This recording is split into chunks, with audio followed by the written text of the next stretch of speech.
Donc, aujourd'hui, le sujet de la présentation, c'est quelque chose qui intéresse plusieurs personnes ici. Donc, à la fois les matériaux quantiques, puis un peu d'info quantique aussi. Donc, aujourd'hui, il y a des laboratoires qui sont capables, finalement, de faire des simulations du modèle de Hubbard, qui est un de nos favoris, avec des atomes froids.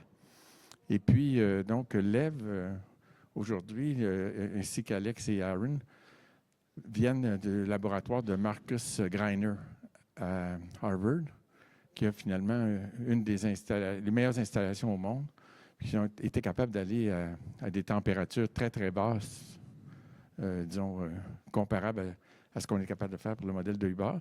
Puis évidemment, ça présente des choses très intéressantes pour l'avenir parce qu'ils sont capables de faire des simulations de très gros systèmes. Donc, on peut finalement, on peut espérer finalement, peut-être nous, comme ils disent en anglais, nous mettre out of business, dans le sens où on va pouvoir faire des très grands systèmes. Donc, notre conférencier d'aujourd'hui a fait des études à MIT dans le groupe de Swearline qui font justement ce genre d'approche-là. Et puis là, maintenant, il est dans le labo de Marcus Greiner à Harvard. Et puis, les simulations qu'ils ont faites récemment sont vraiment très intéressantes. On est rentré en contact avec eux. Puis ça nous fait vraiment plaisir de les accueillir. Donc, Lev Kendrick. Thank you. Thanks. Okay. Thanks for the introduction, which I got part of, but yeah. Thanks. Yeah. So I'm Lev Kendrick. I'm a student in the Greiner group at Harvard, and I'll tell you today about some work from our group looking at the Pseudogap in a cold atom fermionic system. So the talk will have a few parts. So I'll begin by first talking about general background of the problem and what kinds of problems we are interested in and what system we're going to use to solve them. I'll then tell you about efforts to make the system a good deal colder in order to solve those problems. A brief digression then about comparing the experiment to various numerical techniques, and I'll finish by talking about the Pseudogap as well as some possible future directions of work. Okay, so we're talking about the Hubbard model. So the Hubbard model is this Hamiltonian here, as I'm guessing many in the audience are aware. There are, broadly speaking, sort of two big categories of interest in the Hubbard model. On the one hand, it is just about the simplest electronic model on a lattice that has really non-trivial correlation effects, and therefore the hardest one, which is challenging to understand for reasons that are really interesting and rich. In addition to this, it is often used as a kind of minimal model for cuprate superconductors. So cuprates, again, I'm guessing most people in the audience know, are a kind of material that were discovered in the 80s to superconduct at unusually high temperatures, and the quest to understand why, and also the other parts of their phase diagram has been a major research thrust for the last few decades. So much of the reason why the Hubbard model is used as a minimal model for cuprates, as well as the reason why it contains such interesting physics, is that it captures the process of doping a Mott insulator. So here is a kind of schematic Hubbard phase diagram in the regime of reasonably strong correlations of U over T of 8 or so. So at half filling, meaning one particle per site, the strong interaction gives you a Mott insulator for the reasons that Mott proposed in the 40s, that the Coulomb repulsion can block charge transport. As you dope the system, so you go to very, very large dopings, densities far from half filling, you recover a normal Fermi liquid, a normal metal, without strong correlations. The interesting physics all happens somewhere between those two regimes. So quite a lot is now known about this problem because of numerics. The last few decades have seen a tremendous growth in numerical techniques for this problem. So it is now, for example, known with pretty good certainty that the ground state of the model is either a stripe or a D-wave superconductor. Which one it is and for what reasons and why and where is still a bit debated, but those are kind of the candidates. It's also known that at finite temperatures, there is a metallic state that bears some resemblance to the Pseudogap metal in cuprates. So here I'm showing ARPAS data from the group of Ziek Shen showing perhaps the most, or one of the most famous signs of the pseudogap, namely this partial destruction of the Fermi surface. And in cuprates, the pseudogap is it's a huge topic of interest and investigation because it's the thing that becomes superconducting as you cool it down.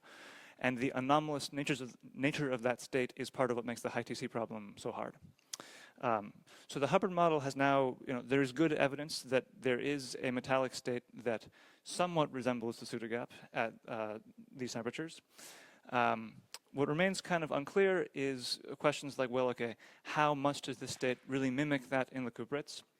What causes it, and also how does it relate to the various ground states that are now believed to obtain in the model? The reason that those kinds of questions remain open is because they involve physics at quite low temperatures. So all of those questions involve understanding what happens to the model at temperatures below or on the order of or below 0.1 tunneling energy or so. If one wants to compare that to a material, it's probably something like 400 K and below, which is also kind of roughly where the pseudogap onsets in cuprates. And that is a challenging regime to look at numerically because of the fact that to simulate that, one has to simulate a system of fermions that interact strongly at low temperatures, large system sizes, and so on. And even with all the growth in numerical techniques, that remains a challenging problem today. So that's motivated labs like ours to try and look at the problem via quantum simulation. So what we do concretely is we take a gas of fermionic atoms. In our case, they're lithium-6 atoms. We put them in two different hyperfine states, so that those act as two spin states, as electrons do in a crystal. And we load them into an optical trap made by shining a laser into a mirror, which makes a standing wave of light.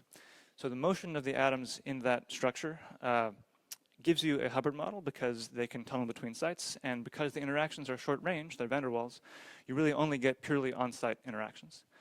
So it gives you quite a close physical realization of a Hubbard model. The technique of measurement that our group and many other groups typically use is called quantum gas microscopy. So this is a fluorescence picture where every single blob up there is a single atom. One can do this because the lattice spacing is on the order of a micron or half a micron, and so it's possible to optically resolve single sites in that structure. So the reason that one might hope that this gives you some new handle on the problem is that most of the things that challenge numerics actually can be addressed pretty easily in such systems. So in particular, it's straightforward to get large system sizes. You can reach strong interaction strengths. You can even do things like look at various dynamical quantities, for example, transport probes and so on, which are often quite important to characterizing materials, but are often also quite hard to calculate numerically in an unbiased way. The big problem or the big limitation for most work in the field is the challenge of reaching low temperatures. So most experiments in our field to date, or before about a year ago, lived somewhere up here at temperatures of about 0.2 or higher in units of tunneling energy, which, if you recall, is a bit higher than one wants to be in order to see really interesting and rich physics. So in the first part of the talk, I will tell you about how in our lab in the last year or so, we worked out techniques to get us down somewhere down here in the regime that we kind of want to be. And I'll then tell you about what those techniques enabled, namely first measurements of the pseudogap in a Hubbard model in a cold atom system. Okay, so so cooling. So the question you may first ask is, okay, why is the temperature so high, or why was it hard to get cold in the first place?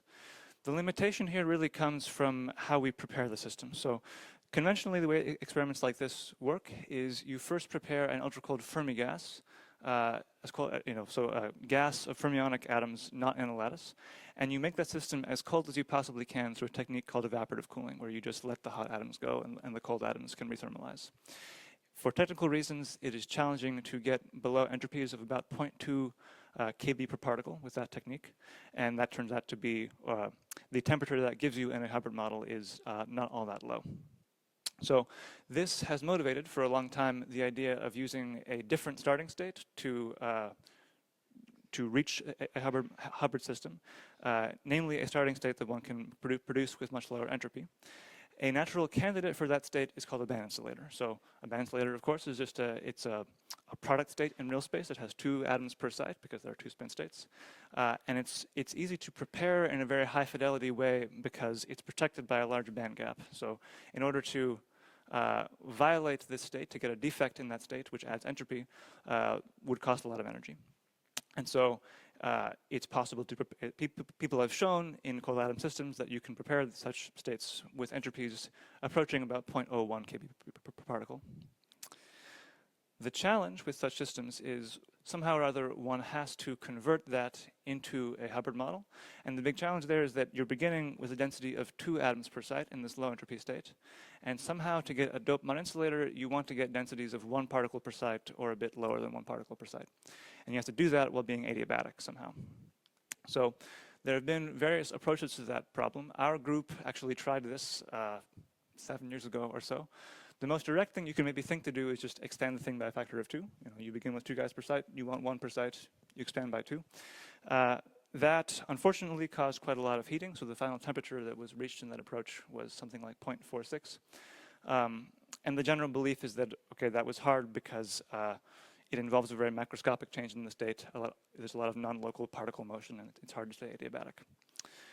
The group of Wasim Bakr at Princeton had a kind of modified version, or a modified approach in which they had a lattice based on optical tweezers, actually. So they were able to bring in additional sites, and by doing so, double the density of sites. So you can go from having 2 atoms per site over here to 1 per site over here by doubling the number of sites in real space. That worked somewhat better. They got temperatures of 0.2 or so, but it was hard to get bigger than systems of about 10 particles or so, mostly because the tweezer lattice was a quite challenging object to work with. So there are kind of 2 things we did differently in the recent cooling work in our group. One of them was we used an optical superlattice. So this is a cartoon. What we have is a system in which there are 2 different optical lattices with different unit cell sizes. So this is showing what happens as you hand off between 2 different squared lattices with square root 2 different lattice spacing, and therefore a factor of 2 different density of lattice sites. And so by doing that, as was actually proposed in the literature quite a while ago, you can go from a band insulator with two atoms per site into a half-filled state at the end of that ramp. And if you can be sufficiently adiabatic, you'll wind up in a mod insulator, which, if you're cold, should be an AFM. That gets you to half filling, which is already pretty good. Of course, we are interested eventually in getting finite doping because that's where things like the Pseudogap and so on live. And so for that, you can't totally get around the problem of expansion, of changing the density somewhat from what you began with. And so the realization we had there is that it is possible, if you decrease the lattice depth, to be a lot more adiabatic in the expansion of the gas. So the cartoon now looks like this. So in between these 2 different lattices, you go to a condition where the lattice is much, much shallower. That enhances the particle mobility. It makes interactions weaker. Transport happens more easily. And that makes it possible to stay adiabatic while doing a bit of expansion. An interesting observation, actually, is that in the intermediate state in that process, so when you have this gas in a shallow optical lattice, it actually, in many ways, resembles the Fermi gas that one had before this whole process began to make the band insulator. So there's some sense, actually, in which what this technique really does is it uses the band insulator as kind of an intermediate step to purify a much colder Fermi gas than we could otherwise do. Okay. So I will skip a lot of experimental details and optimization and so on, and just say that this half-filling procedure works pretty well, actually. So this thing here is a spin correlation map obtained by taking fluorescence pictures, as was shown earlier, and extracting spin correlations from those images. So the checkerboard pattern you see shows that we have reasonably long-ranged AFM spin correlations. And so, okay, the nice thing is that because we're at half-filling, there actually are exact numerical techniques one can do down to low temperatures. And so therefore, we can actually extract a temperature for the experiment by comparing data to simulations, namely a technique called DQMC. So these here are spin correlation curves from theory and from experiment. And from that comparison, we infer that we're at temperatures of about 0.05 tunneling energies with an error bar also of about 0.05 tunneling energies. So that's half filling. Finite doping, one can do the same measurement and get correlations as a function of doping. So again, here we're using this somewhat different scheme in which we go via a shallow optical lattice to make transport easier. These are spin correlation maps obtained in doped systems, going out to about 20% doping, starting at half filling. So here, actually, thermometry is more challenging, and it's more challenging because theory becomes challenging. So we are not really aware of computationally easy numerical techniques that can actually give unbiased results for spin correlations in this regime.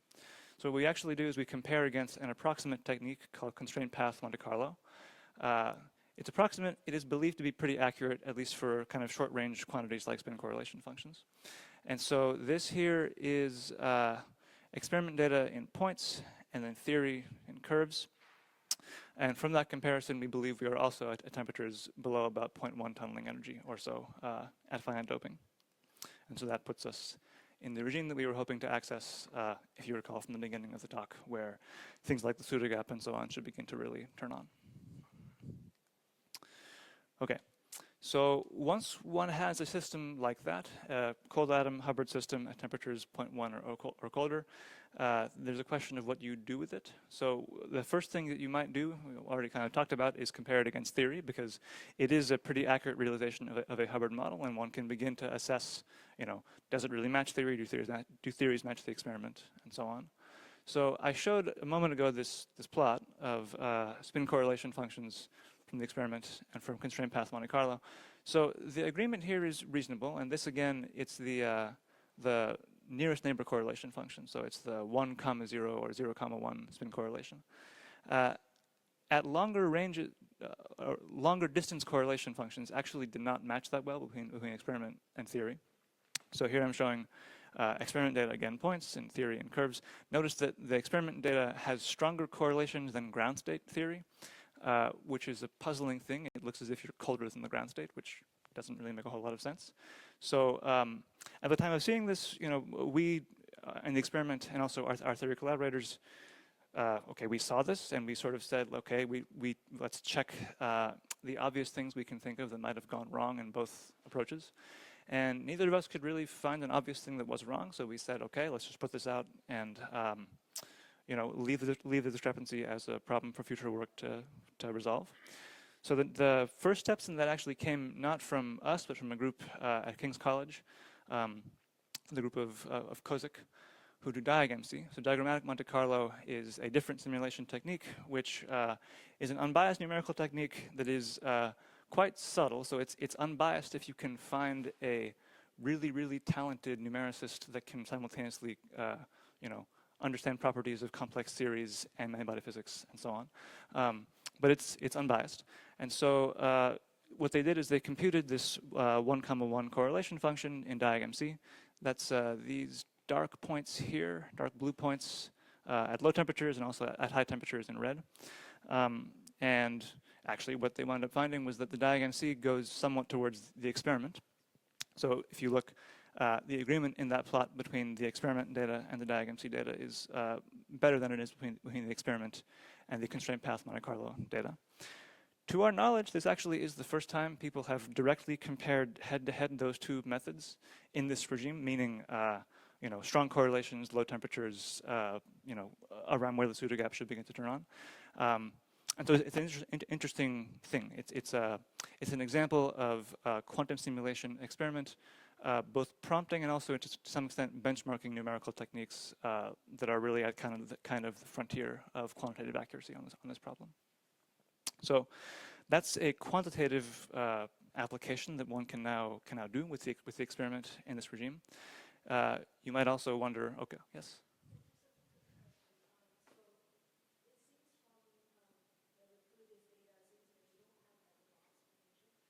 Sorry?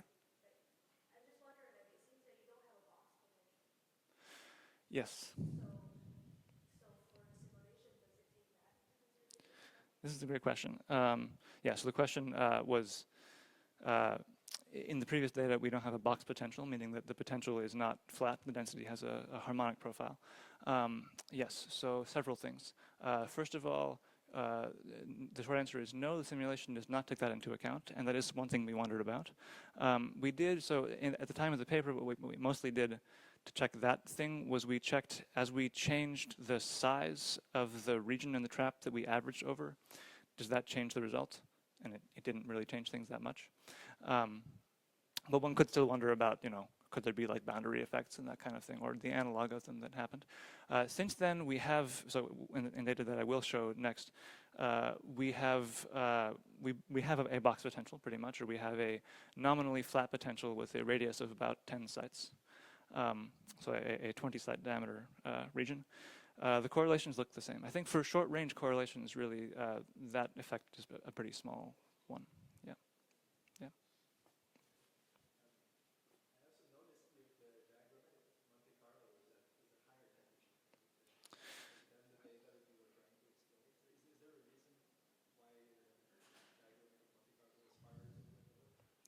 Yes. Okay.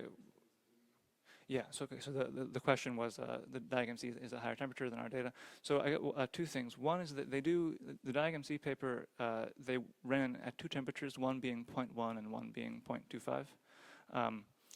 So oh yeah, yeah. I wouldn't personally call it hotter than our data. We really don't know how cold we are, and the problem really is that okay, thermometry so far is based on comparing data against this curve, and the ground state curve is really close to the 0.1 curve is one problem, and it isn't that far from the 0.15 curve also, and so all kinds of systematics and that kind of thing matter a lot more than they used to. So yeah. Yeah, so DQMC is sometimes called good old QMC.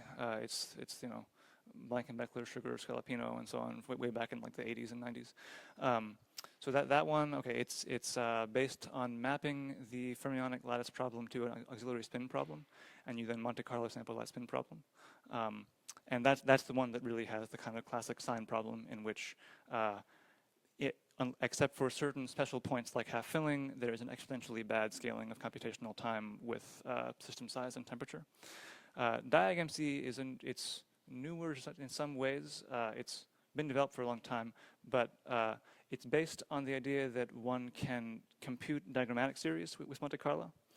And so, the idea is like if you want, you could write down a Feynman expansion for the 1,1 correlation function, and then traditionally, you would try to compute that pen and paper by summing up some diagrams, or alternatively, you can use a computer to Monte Carlo sample the full diagrammatic series and try to converge things. It winds up being a lot more complicated because those series in practice can behave differently than one thinks they do naively, but yeah.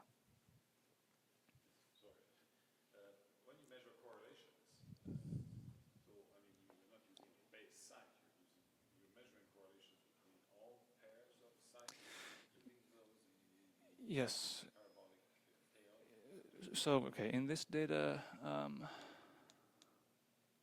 yeah, so this data comes, okay, so the question was, we're not using a base site. Yeah, so what we do what the literal procedure is to get correlations is we pick some region of the trap. So in some prior work, we have used the trap wings. Here we only use the trap center. So the trap is parabolic. So there's a central part that is fairly uniform in density. The criterion was roughly percent level changes in doping was kind of the window we picked. Within that central flat region, or kind of flat region, what you do is you average all pairs of sites that have the right bond displacement. So like this data is like take every pair of sites which are nearest neighbors in X and Y and average the correlation functions from those things. One can pick a base site and also compute that because the data is a snapshot of all sites at once, and so you can do a base site. You get worse error bars because here you can average over all the different. Yeah. You don't have spontaneous integration here. We don't think so. It's hard to check actually, but we don't think so. Yeah. Yeah. Thanks for the questions, by the way. If the other questions occur, please do tell them. Yeah, okay. But that's the comparison with numerics, which is actually ongoing work, and we're talking to a few different groups that are actually still working on trying to improve this comparison. Okay, so the pseudogap. So the question that you also might ask is, okay, now that we have gotten colder, has something qualitatively changed in the physics? And it's a tricky problem because, you know, most of the things we ordinarily measure, like spin correlations, actually don't behave all that differently at low temperatures than high temperatures. So, for example, you know, this cold curve and this hot curve in this data, they don't have different, you know, widely different shapes. For example, right? In both cases, you go close to half filling, you get stronger correlations, and so on. And so, in lab, what we really had was we had a period of sort of wondering, okay, what should we actually measure that can sort of reveal whether anything qualitatively different is actually happening physically in this new regime. And so one thing we hit upon, or a strategy we hit upon, is looking at thermodynamics is a reasonable thing to do, because if you took a liquid and you cooled it down and you're not quite sure what changed, but you think something changed, looking at thermodynamics is a good idea. So two examples being shown here are both in classical fluids and also, for example, in cuprates. As one tunes various parameters and crosses between different phases, thermodynamic functions often do something interesting. And so the goal we set for ourselves was to somehow measure the equation of state in our system. So there are different ways one can do this. One of the simplest ways in a cold atom system is to measure the compressibility as a function of density. Ultimately, this is equivalent to measuring density as a function of chemical potential. It's just a different mathematical formalism. But it's nice to do, because what you can do in our context is take the system and apply a chemical potential step halfway across this central flat bootstrap region we mentioned earlier. So we apply the chemical potential step by basically projecting additional light with a device called a DMD onto the atoms.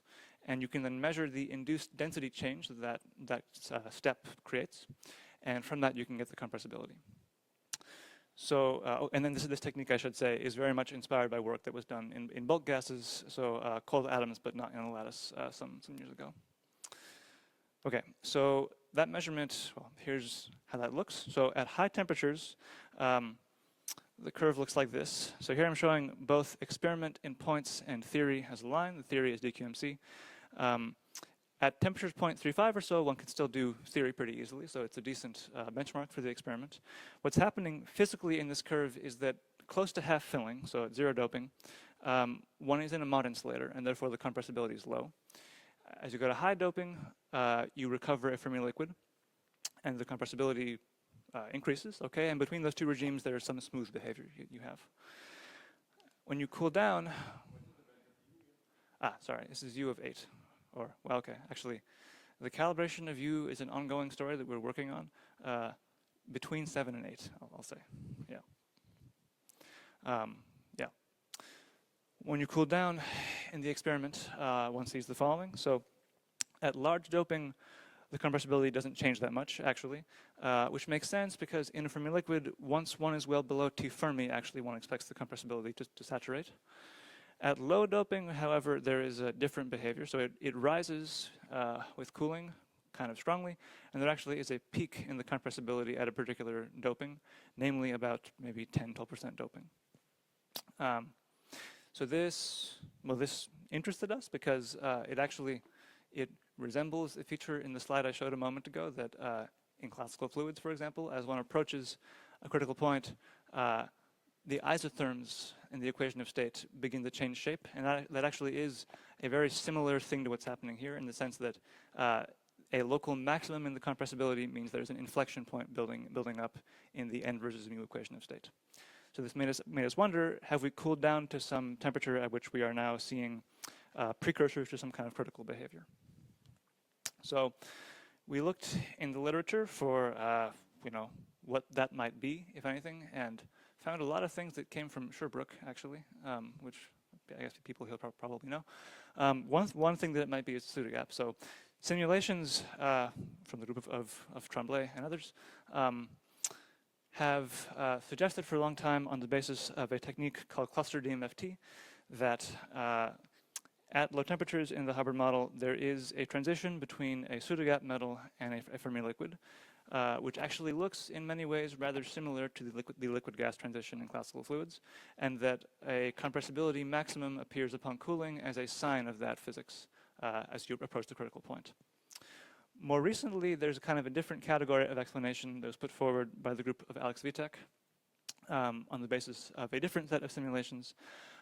Who they actually suggest that they see a similar feature appearing in the compressibility upon cooling, and they actually think that it's related to kind of a stripe precursor. So what they say is that as one cools down further, what actually happens is the maximum in the uniform compressibility shifts to a finite wave vector, and one gets a stripe. I will briefly note that those are actually not entirely contradictory perspectives, or it's not necessarily different points of view. But in the experiment, the main question we then asked ourselves was, okay, can we somehow detect the pseudogap in spectroscopy? Because this often is the way that the pseudogap is seen in materials. So there are various ways one can do this. So perhaps the most famous sign of the pseudogap is this Fermi arc picture that I showed a while ago. So, okay, this is ARPES data from a cuprate showing that the Fermi surface is destroyed at certain parts in the Brillouin zone, namely close to the pi0 and 0 pi points, which are often called the antinodes. That's one probe, but actually the same, or phenomenologically similar things happen in many other probes. So, for example, in the C-axis optical conductivity, there's a similar loss of spectral weight as one cools through the pseudogap temperature. Also in Raman responses, for example, there is a similar kind of behavior. The thing that unifies these probes, for the most part, is that most of them can be viewed somehow as probing spectral weight at the antinodal parts of the Brillouin zone. And so the question we then asked ourselves in the experiment is there a simple way that we can do that? Can we somehow probe? Yes? Sorry.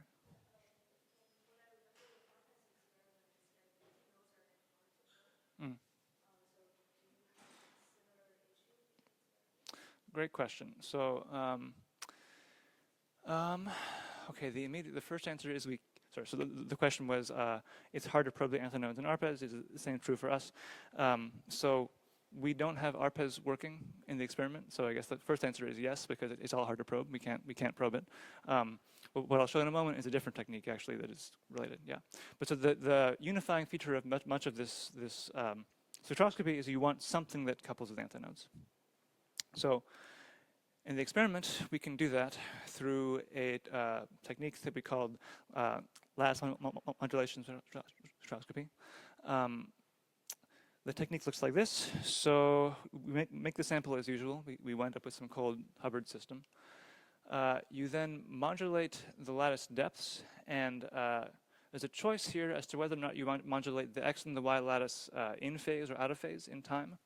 And if you think about doing that, so okay, lattice depth, when you change that, what you really change is the tunneling energy, because you're changing how hard it is to tunnel between adjacent sites.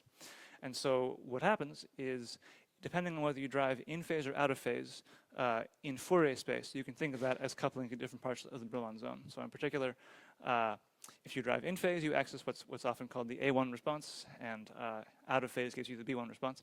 And the B1 response, notice, has a form factor which is peaked at the antinodes. And so one can use that as a probe. The actual thing we measure is we revert the whole adiabatic process that gave us the cold system, and we convert back into a band insulator. And the reason for that is that in a band insulator, it's very, very easy to count defects. So basically, what happens is when you drive the system, you deposit heat into it, and you then revert back to an insulator, and the number of defects in that insulator, or how much it departs from a perfect band insulator with zero entropy, tells you about how much heat you deposited in this intermediate step. So the literal thing we're doing is we're counting deviations from a perfect, 2-atom per site state.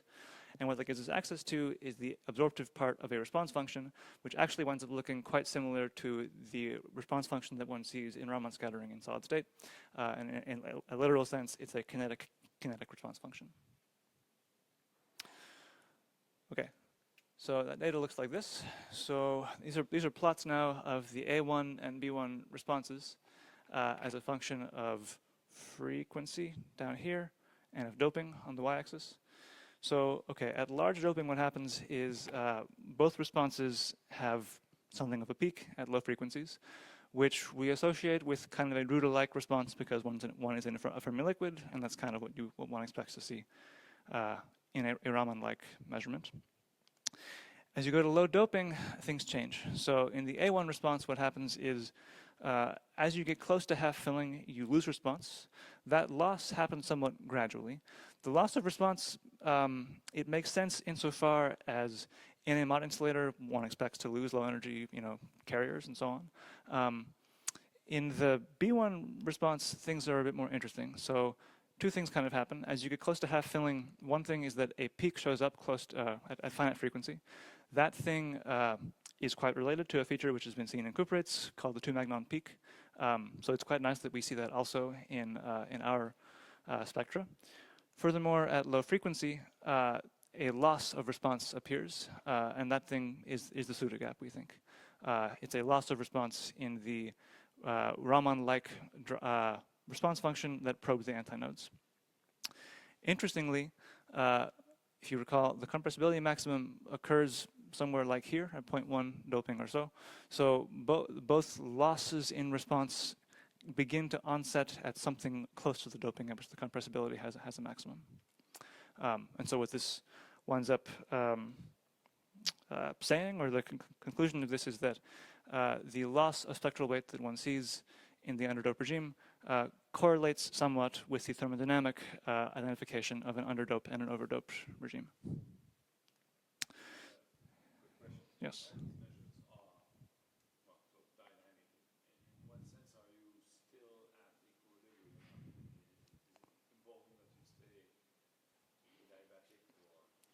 Yeah.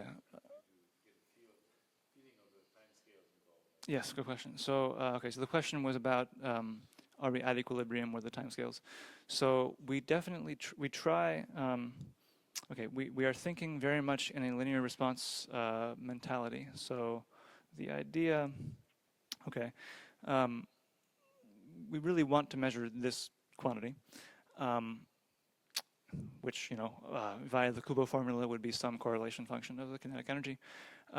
What we do in practice, okay, the direct answer about timescales is most of the data comes from driving for either 30 or 60 tunneling times, roughly.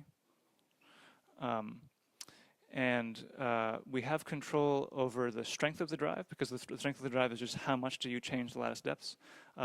Actually, it's kind of a blessing and a curse. It's very easy to drive the system extremely hard, so if we wanted to, we could drive like very, very far from equilibrium. But also by being careful, if you drive more weakly, you can stay fairly close to equilibrium.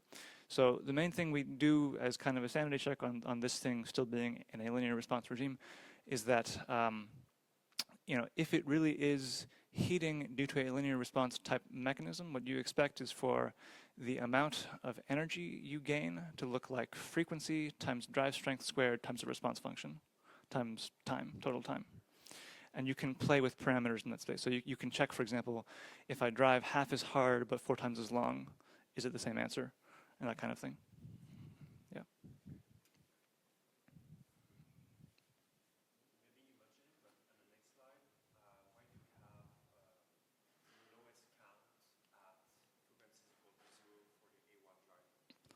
Sorry? Lowest counts?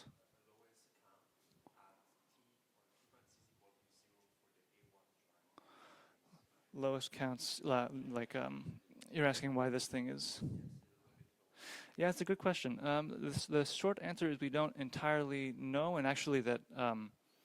so this statement of Drude-like, of having a Drude-like response, we say this because our understanding from both literature and talking to people is that generically one expects that in a Fermi liquid. The peak frequency of that response has to do with a transport lifetime. One can get different transport lifetimes for different harmonics in the Brillouin zone, depending on what sets the transport lifetime. So, like, one possibility, we don't know if this is the case, but one possibility is that, like, if the disorder in the lattice, because there is still some, the potential is not totally flat.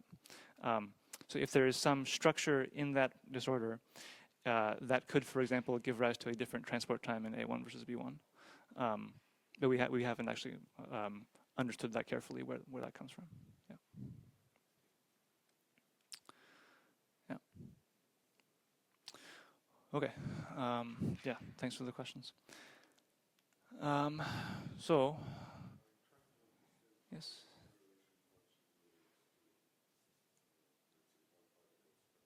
Yes. Yes. We were going to ask you that question. Yes.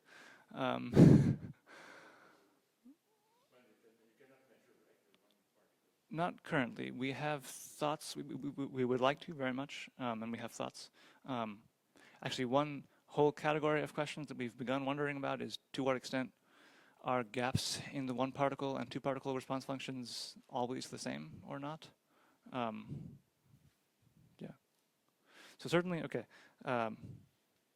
Yeah, I guess, okay, the canned answer I would give is that in a weak coupling or quasi-particle picture, one would say that this thing could be thought of as coming from a bubble calculation that, you know, one puts in the one particle function and then you get something. Your work has very much, I think, stressed that one shouldn't do that. So yeah, I guess the answer is we don't know. Okay, yeah. Yeah, it's interesting. I mean, in the context of cuprates, you know, our understanding is that okay, people have done Raman studies of the pseudogap in cuprates, and one does see a suppression of low frequency spectral weight in B1 symmetry upon cooling. Yeah, whether or not one can tie that directly to a gap in the one particle function, I think, is a complicated question, probably.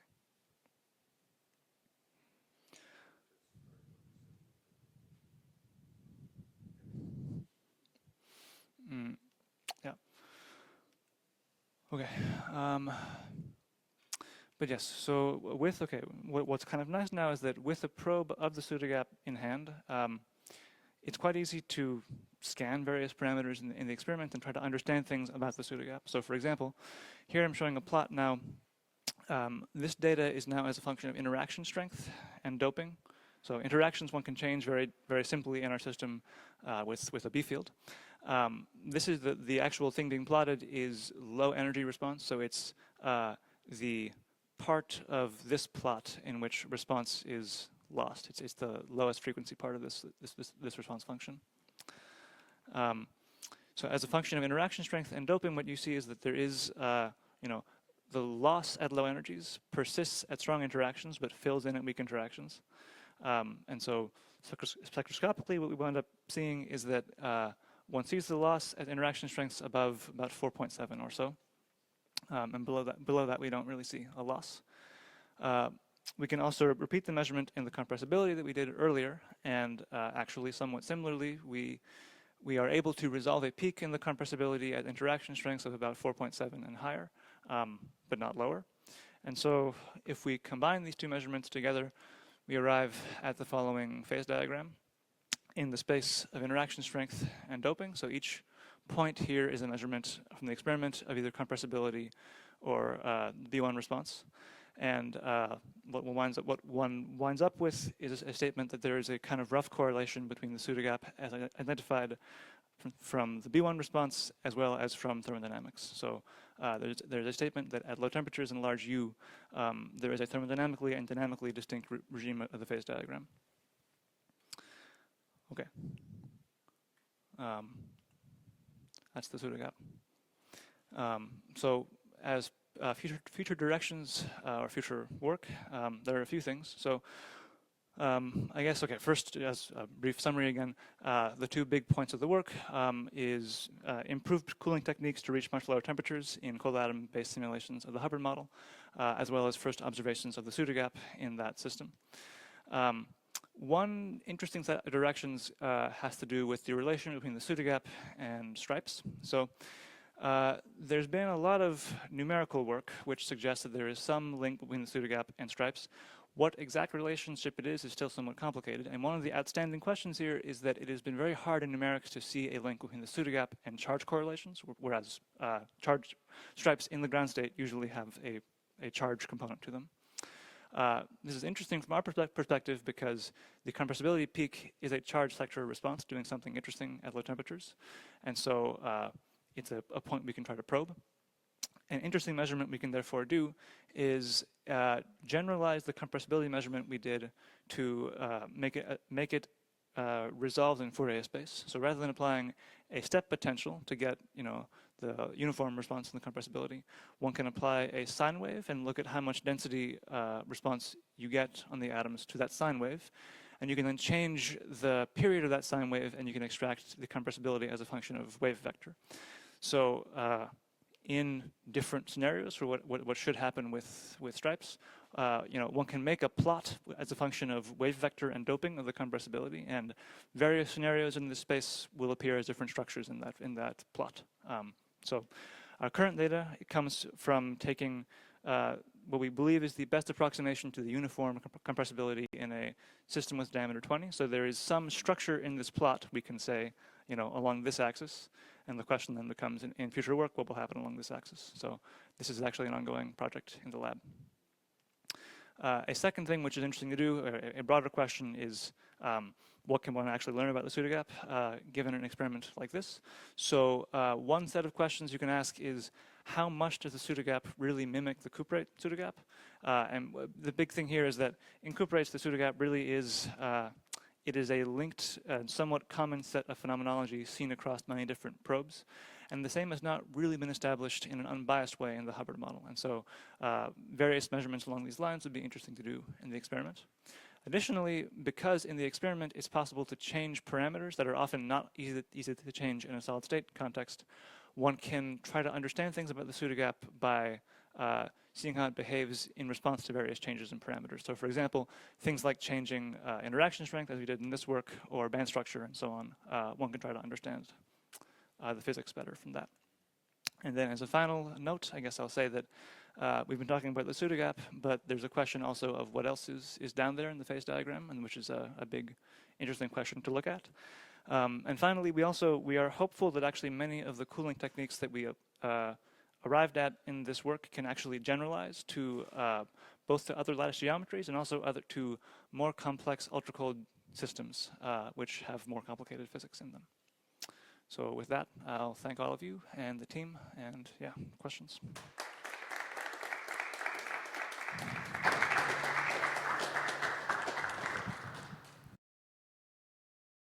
Oh, thank you for this wonderful talk. I suppose it's easy to make the system anisotropic, right? Tx different from Ty. And so, in principle, the pseudogap should disappear when it becomes more anisotropic, because it does not exist in 1D. We have the exact solution. Yes. So it might be a way of, we found a paper, I think, from some people here showing such a thing in DMFT, I think. Yes, we could do that. That's an interesting point. So you're saying one could imbalance the tunneling integrals quite strongly, make Tx much bigger than Ty, and then one should see the B1 response fill in or something like that. Yeah, that is possible. Yeah, thank you. This is really wonderful data. So maybe condensed matter bias question, but if this turns superconducting, let's say with T prime, finite T prime, is there a way you can measure pairing correlations rather than this is a great question. charge correlation? So we've thought about this. So there are certainly proposals in the literature. Okay, the immediate hard thing, the easiest data, the basic data is these fluorescence pictures of single atoms. Yeah. And so what you can measure easily with that is any equal time correlation function which is diagonal in real space and spin space. That does not capture pair correlations, because you need to have C dagger, C dagger, C, C, C. So the hard thing is that it involves somehow breaking of local particle number conservation is kind of the hard thing. So there are proposals in literature. One thing you can do, there's a mapping between the attractive and repulsive Hubbard models. And so if one could realize a superconductor in the repulsive model, it would correspond to realizing, I think, an antiferromagnet in the attractive model. That thing you can measure easily. That's, I think, probably the best idea. Okay, there's that, and also there are also various advanced ideas for like gate-based protocols to do kind of fancy quantum operations to the system before imaging it that let you image different correlation functions. That's one category of thing, and if you really literally want the pair correlation function, you know, expectation of C dagger C and CC, is probably what one would have to do. I think honestly, my feeling is the first things one would do are more materials-inspired probes, so looking for things like if you can see Josephson oscillations, for example, in a junction, or if you can see, you know, superflow or that kind of thing, would be. I was just inspired by something you just said. So, you know, if I think about measuring superfluid response in a putative superconducting state, then you can imagine Josephson junction. I don't know if there's something you can imagine doing by modulating the density in one direction. It's possible, yeah. I mean, so we very much, we like to steal ideas from people that work on bulk gases. In bulk Fermi gases, people have done a lot of experiments on superfluids. And so there was a whole kind of story of, okay, first, signs of a pairing gap were seen in various kinds of spectroscopy. One can do things like spin the system in liquid vortices. And then, yes, people have done Josephson junctions in which you basically make a condensate, split it in two, you like apply one beam on one side of the condensate, and then you look at how current flows or doesn't flow. All those things are possible conceptually in our system. Yeah, it's the same physics. Yeah. Thank you for the talk. It's maybe a naive question, but I wonder if it is easy to modulate the value of the U-bar-U term, so the on-site term, with, I think you're using van der Waals forces to simulate it, but is it easy to modulate, or is it a challenge? It's pretty easy. So I guess two things. One thing is that, so at least in principle, if we have a very clean Hubbard model, or if the controls on the experiment are sufficiently clean, modulating, or the A1 response should be kind of equivalent to that. Like if you only have two terms, T and U, modulating U and modulating T are the same. Or insofar as A1 is a uniform T modulation, it should be the same. Can we directly modulate U? Yes, in principle. So U is controlled mostly through what's called a Feshbach resonance. So there's a process in cold atoms where basically, okay, we have two alkali atoms that are different molecular potentials, and scattering can happen through either one, and in certain cases, by playing with the B field, you can resonantly enhance the scattering through a bound state in the other channel. And so, yeah. So in practice, what happens if you modulate the B field in time, that would modulate U.